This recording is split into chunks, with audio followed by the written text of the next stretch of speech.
Lundi 30 octobre 2023, mesdames, messieurs, amis internautes de Royal TV Bénin, salut et bienvenue dans ce JT dont voici les grandes articulations.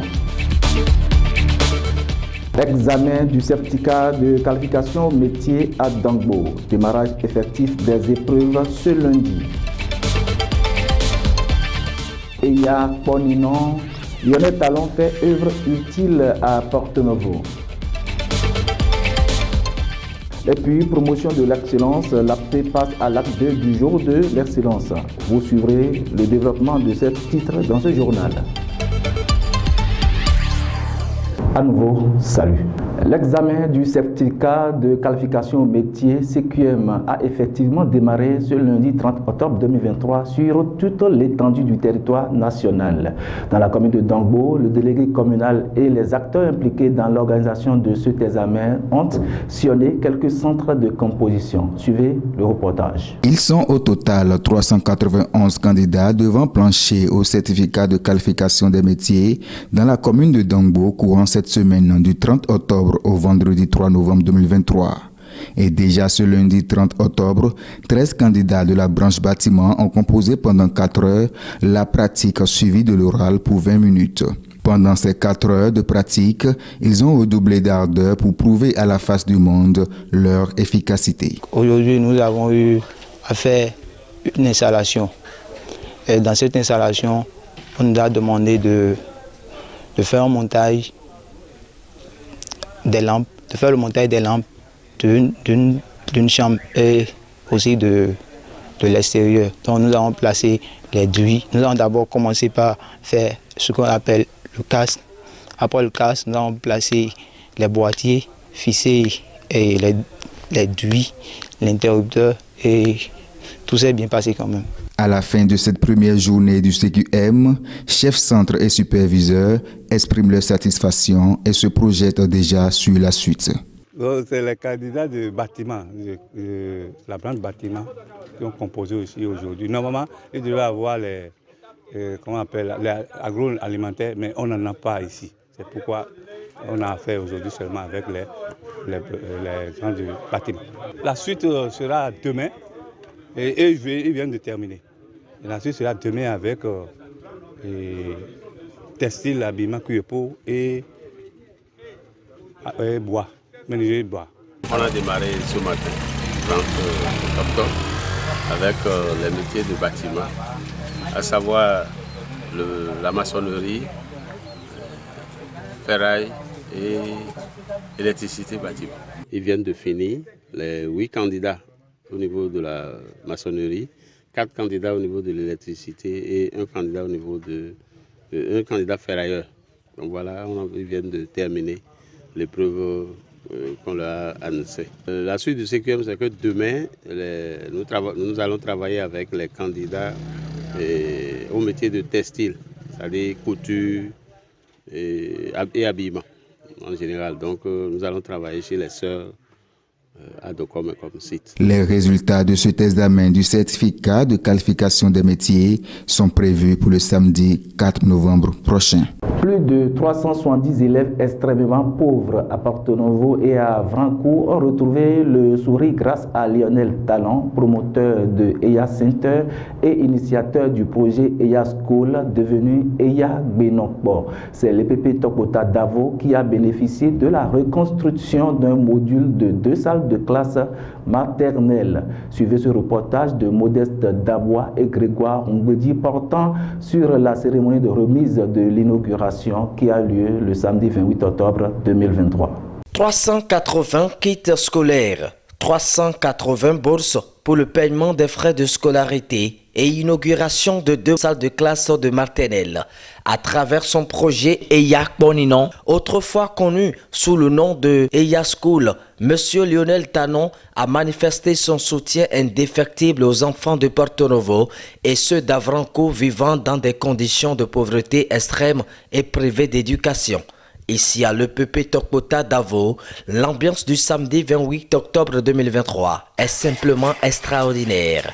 Un seul homme a changé l'atmosphère et a redonné sourire à ces beaux shows grâce à ce geste longtemps attendu. Il y a quelques jours, nous avons reçu les bourses pour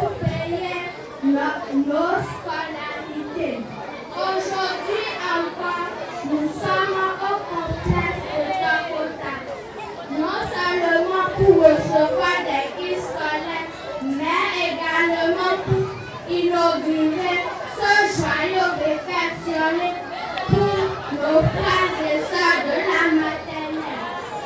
Tout ceci grâce à un brave homme, Monsieur Lionel Talon. Votre geste d'amour de ce jour montre que vous vous intéressez beaucoup au bien-être des enfants béninois. Démarré à Cotonou le 30 septembre 2023, puis le COSA le 26 octobre, cette caravane sociale d'envergure nationale, initiée et dirigée par le président de EA Center, est à sa deuxième édition. Son objectif principal est l'amélioration de la qualité de vie des démunis. La seule raison, comme l'a dit le président Junior Kaja, pour laquelle nous voulons vous accompagner, c'est pour que chacun des enfants de cette école puisse aller à l'école avec le sourire, que les parents puissent savoir que malgré tous leurs efforts, je sais que c'est difficile des fois de pouvoir payer, accompagner les enfants pour pouvoir réussir dans les études, et nous sommes là pour vous accompagner. C'est notre devoir, nous en tant que jeunes béninois, de pouvoir accompagner nos enfants pour pouvoir étudier dans les meilleures conditions, parce que vous êtes l'avenir de notre pays. Donc c'est avec grand plaisir que je vous vois aujourd'hui aussi nombreux, souriants. Ce qu'on attend de vous en retour, c'est seulement d'être travailleurs, d'aller à l'école avec le sourire, de rendre vos parents fiers, d'écouter vos professeurs et d'être des enfants aussi sages que vous en avez l'air aujourd'hui devant moi. Le généreux donateur est simple en habillement, concis dans le parler, mais grand de cœur, surtout en matière d'œuvres utiles. La population de la ville aux Trois Noms en est bien témoin et déclare. Je suis ici pour remercier le président Lionel Talon parce qu'il a fait de son mieux. Il a aidé les enfants et je trouve ça vraiment bon. Je le remercie infiniment et le Dieu qui a créé le ciel et la terre le remerciera également. Une averse en avril dernier a fait sauter une partie de la toiture carrément. Donc nous avons compilé les 150 à 180 enfants dans une seule classe. Ma joie est immense. Je manque de mots pour exprimer ma joie aujourd'hui, puisque depuis 2014-2015 que je suis venue à Tokota, Dieu seul sait le nombre de courriers que j'ai adressés au ministère, à la mairie, à des structures politiques pour avoir un module. Après avoir marqué une pause à Hogbonou, à Djatia et Porto Novo, So-Ava est la prochaine destination de la caravane humanitaire. Le semeur de joie entend parcourir les 77 communes du Bénin pour le même exercice. Après l'acte 1 du jour de l'excellence le 30 septembre 2023 dernier, l'Alliance pour la promotion de l'excellence a organisé ce samedi 28 octobre 2023 l'acte 2 de cette activité à la Maison des Jeunes d'Adjoum. Mais avant, la délégation des membres de l'APPE s'est rendue au Collège d'enseignement général de Gouti pour équiper la bibliothèque des ouvrages didactiques au programme. Suivez le reportage. Une pierre deux coups. Voilà ce qu'a fait l'Alliance pour la promotion de l'excellence ce samedi 28 octobre 2023, dont d'ouvrages didactiques pour l'équipement de la bibliothèque du CEG de Gouti dans la commune d'Adjoum et jour de l'excellence acte 2. Avant donc, le centre des jeunes d'Adjoum qui doit servir de cadre pour le jour de l'excellence acte 2, la délégation de l'APPE conduite par Roger Dachinanon était au collège d'enseignement général de Gouti pour la remise de ses livres. Un acte soutenu par leur partenaire Loi Atlantique CD44. Donc nous avons, avec le soutien de votre collège, en l'occurrence par le biais du surveillant général, nous avons identifié de la 6e jusqu'en 3e les ouvrages qu'il vous faut. Et nous avons soumis ça à nos partenaires pour dire voilà ce dont nous avons besoin, voilà ce que nous-mêmes nous pouvons faire, et ils nous ont accompagnés. Et au jour d'aujourd'hui, vous avez des livres de français, d'anglais, d'espagnol, de mathématiques, de PCT, de SVT et des dictionnaires qui font un total de 355 ouvrages. Et pour ne pas rester en si bon chemin, nous avons observé sur recommandation de Léa qu'il manque pour l'espace qui existe un meuble de rangement. Donc nous avons ajouté un meuble de rangement aux 2 ou je ne sais plus combien qui étaient là. Pour le premier citoyen de la commune d'Adjoum, Cet acte vient de s'ajouter aux autres qu'a fait la PPE qui n'est rien d'autre que le témoignage de son engagement à participer au développement de la commune, vitrine de la vallée de Louimé. Il y a un peu plus d'un an, le collège d'enseignement de Goutin a eu le privilège d'accueillir la forte délégation constituée des membres de l'APPE et de leurs partenaires et du représentant du préfet du département de Louimé dans le cadre de l'inauguration d'un module de salle, de classe et une bibliothèque.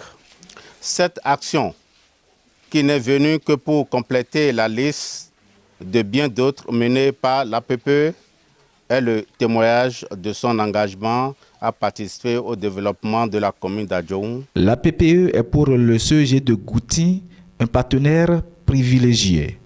Heureux, le directeur du collège, au nom de tous, remercie les donateurs. La PPE, depuis un certain temps, est toujours à notre secours. Je me souviens qu'en 2015, la PPE nous a fait don de mobilier d'ouvrage et d'un ordinateur neuf. En 2022, la PPE a augmenté ses réalisations en installant un module de 3 salles de classe, plus bibliothèque, tous équipés. Et c'était sur un cofinancement du conseil départemental de Loire-Atlantique CD 44. Aujourd'hui, la PPE vient à nouveau pour nous accompagner. Et cette fois-ci, la PPE nous donne ce dont on a besoin pour réussir nos recherches, pour réussir nos études, les livres. Place à l'acte 2 du jour de l'excellence au centre des jeunes d'Adjoum. L'objectif du numéro 2 du jour de l'excellence est d'accroître les chances de réussite des élèves filles et garçons à fort potentiel qui pourraient réussir et même exceller avec une petite assistance, de réduire les abandons de classe de certains élèves brillants mais démotivés parce que sans minimum de soutien matériel pour poursuivre les cours d'une part, et d'encourager les filles qui, malgré leurs conditions de vie difficiles, ont pu réussir aux examens nationaux tels que le BEPC et le bac, puis donner le sourire et l'espoir aux parents d'élèves d'autre part.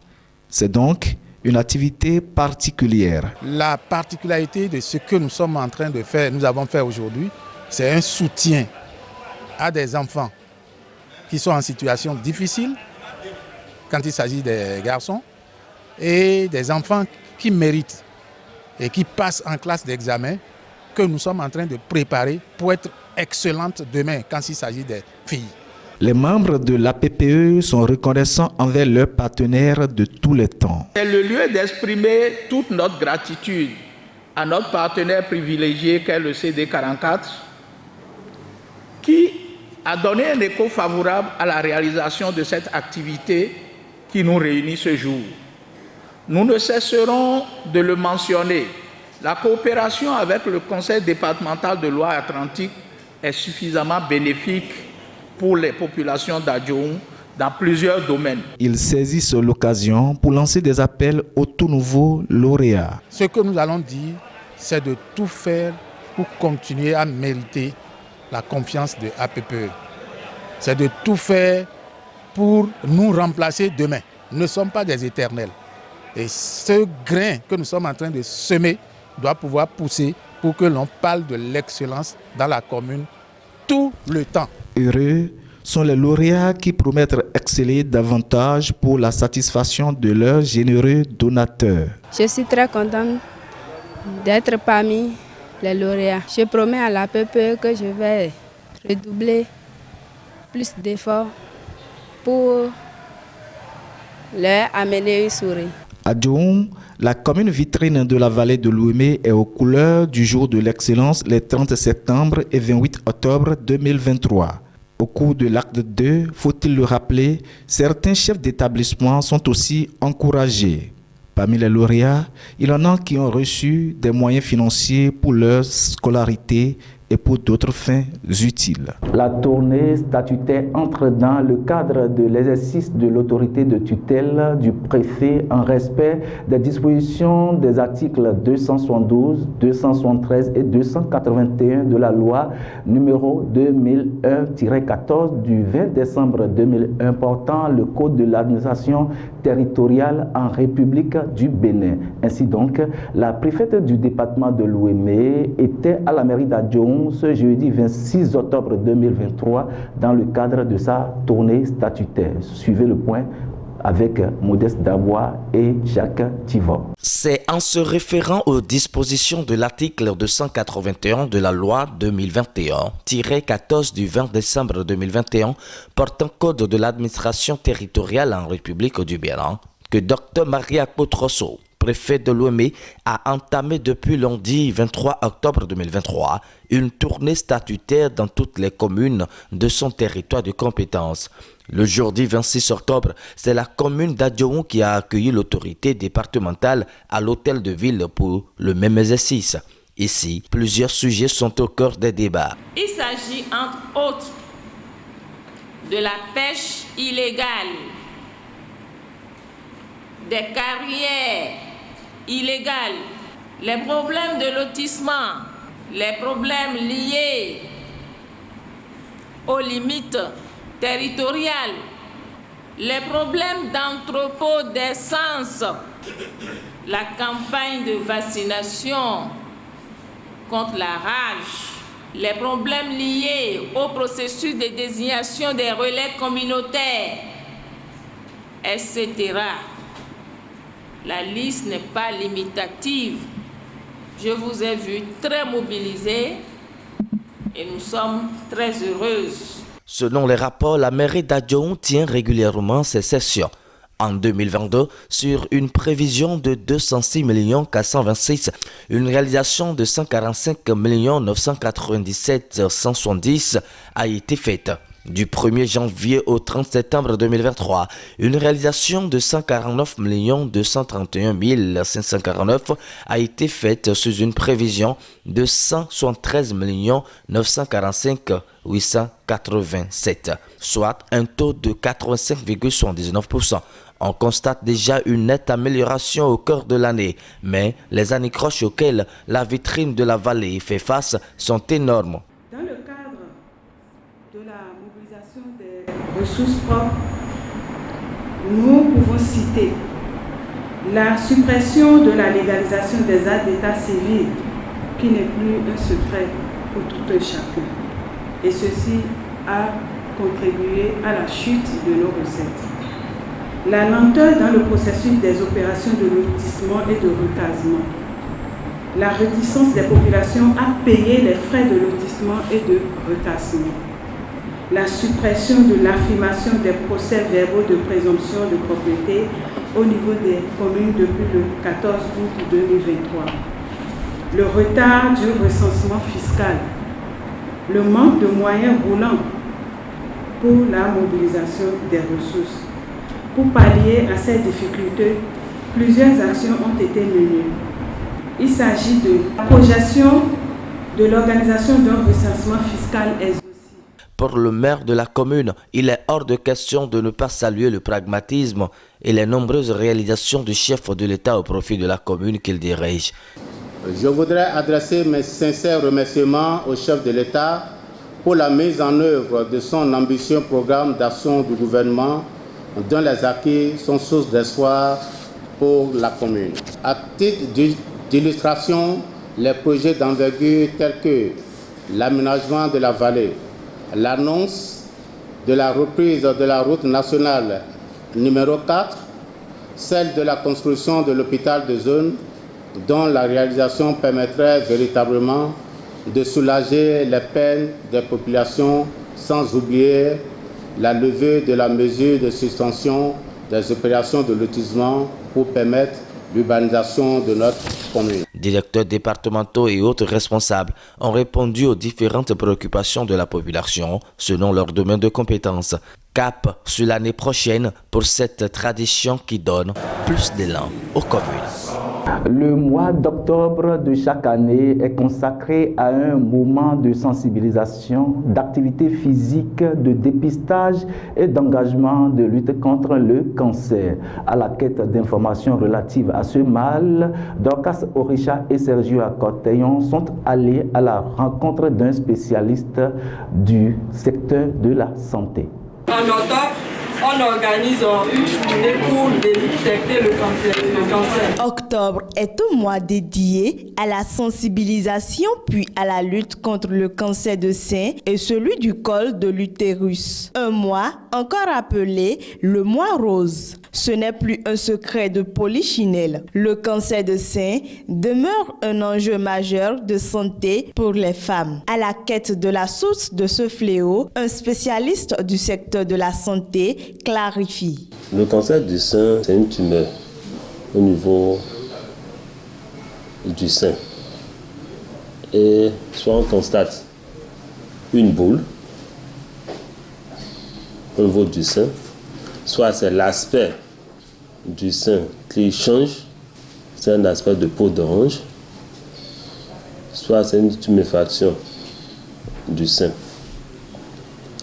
C'est ce que je peux dire par rapport au cancer du sein. Mais non par rapport au cancer du col de l'utérus, souvent c'est asymptomatique, mais quand ça évolue, nous constatons des métrorragies abondantes, c'est-à-dire un saignement abondant au niveau du vagin, des écoulements de liquide, qu'on appelle souvent des leucorrhées, et aussi des douleurs pelviennes. Quelquefois, quand ça s'étend, il y a des dysfonctionnements au niveau de la vessie, au niveau du rectum. Les causes de ce mal sont de plusieurs ordres, sans oublier l'habitude alimentaire et le mode de vie. Il faut savoir que nous avons des agents cancérogènes qui sont les plus importants chez l'homme, c'est le tabac, l'amiante, les rayons ultraviolets et la l'aflatoxine. Mais il faut savoir que en Afrique, quand même 20% des cancers sont liés aux infections chroniques. Et vous allez le voir tout à l'heure. Et ça a été aussi démontré que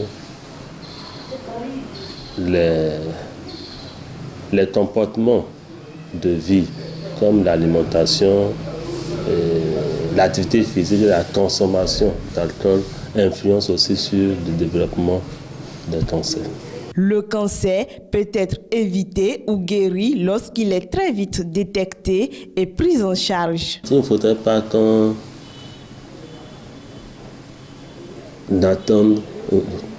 attend d'avoir les signes de cancer avant de prendre certaines dispositions. Puisque quand les signes sont déjà là, c'est difficile le traitement. Pour prévenir cette maladie qui détruit à petits coups la femme, il est conseillé l'autopalpation ainsi que plusieurs autres attitudes. Souvent, on demande à chaque femme de faire une autopalpation des seins. Souvent, on met un bras derrière la nuque là et la seconde main pape le sein pour voir s'il n'y a pas une boule. C'est très important. Et s'il y a une boule, il faut aller vite et il faut aller en consultation. Il y a des méthodes très simples. Il y a l'IVA et l'IVL, c'est-à-dire l'inspection visuelle à l'acide acétique et l'inspection visuelle au Lugol. Les sages-femmes dans toutes les maternités peuvent le faire. Et là, on détecte déjà les lésions précancéreuses et on peut vite intervenir pour que le cancer ne se développe pas. Mais il y a aussi le frottis cervico utérin que chaque femme doit faire au moins chaque année. Il y a la vaccination. Il y a un vaccin qui est très efficace. Souvent, les gens ne sont pas informés de cette vaccination. C'est surtout pour lutter contre le virus dont je vous avais parlé. Et la vaccination, on peut le faire déjà à partir de 14 ans. Chaque année, le mois d'octobre se part de rose pour sensibiliser la population au cancer de sein et à l'importance du dépistage à tout âge. Chacun doit donc s'éloigner des facteurs de risque, mais malgré la maladie, l'espoir est permis. La femme égale amour, c'est le siège du sentiment le plus fort. La femme égale argent. La nature de la femme exige des ressources suffisantes car son éclat s'entretient avec l'argent. Beaucoup d'argent. Femme égale ivresse. L'ivresse est un état dans lequel l'on se retrouve quand on boit. À l'inverse, la femme, c'est aussi l'état qui sied à un homme quand il tient des relations intimes avec la femme. Ainsi donc, le vocabulaire qui définit mieux la femme, c'est l'amour, l'argent et l'ivresse, disait Dr Guy Houndaye. C'est donc sur cette citation du Dr Guy Houndaye que ce journal se referme. Merci de l'avoir suivi et portez-vous bien. Surtout, passez un très bon début de semaine sur Royal TV Bénin. Royal TV Bénin, toujours proche de vous.